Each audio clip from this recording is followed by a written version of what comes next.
price uncertainty, we watch this carefully because we understand. We make also the model if $100 average oil price, what's going to happen to Indonesia because our state budget only $70.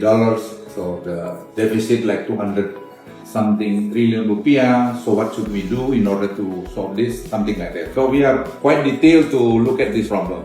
But our economy, I should say, is still very strong compared to some other countries, regardless of we have some problem here and there. And I'm sorry also, maybe some of you get negative impact because of the situation.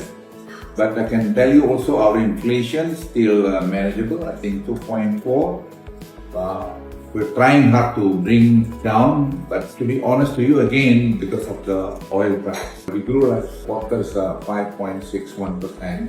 But I remind the president also, we have to watch carefully after July. So we have to prepare also stimulus for this in order to maintain our economy. The reason to advise this because we understand the oil price impact to our economy, to the goods, I think starting this month or maybe early next month. So we'll see the price.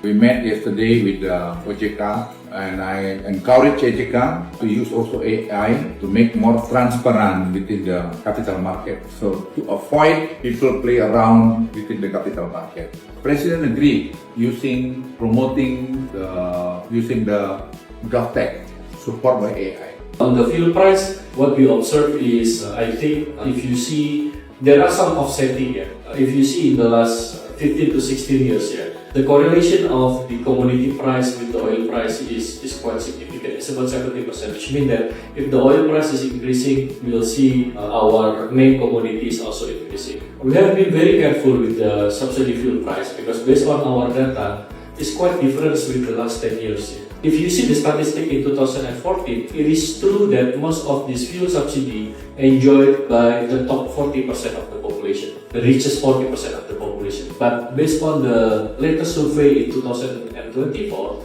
it is actually the other way around. The bottom 60%, especially the bottom 40%, are the one who enjoy this fuel subsidy. So this is something that I think one of the consideration why the president decided to keep the fuel subsidy.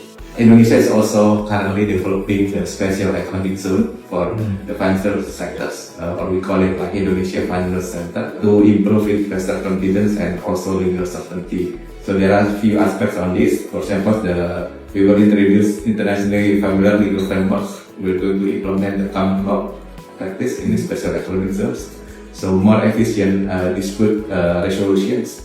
And we also give a targeted fiscal incentive to attract global financial institutions, family office, and other international talents to come to invest in this special economic zones. So this is like a war. My background is military. How do we bring see the equilibrium of this? So we are quite adaptive for that. We are pretty confident on that. The context we're going to fix it, I think within the 6 months time, no less than that, because we are already working on this. So you can see our fiscal, our state budget, our revenue is going to be improved by end or early next year. So